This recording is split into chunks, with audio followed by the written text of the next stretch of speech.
He's a human being in terms of being bashar, born to two parents.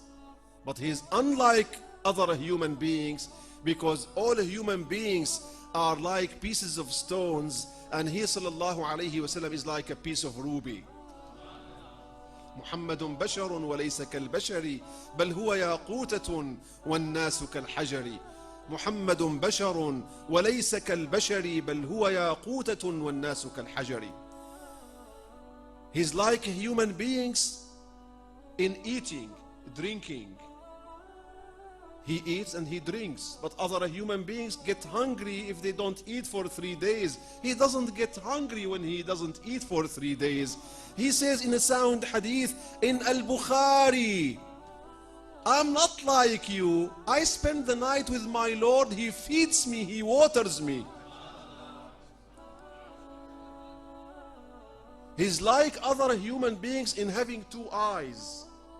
But other human beings see merely with these 2 eyes in a certain angle.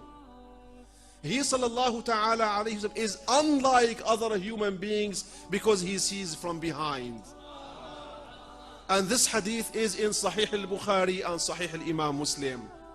He told the Sahaba radiyallahu ta'ala anhum, you see me when I stand in the mihrab there, your moves around in the prayer when you are behind me are not hidden from me. I see you from behind.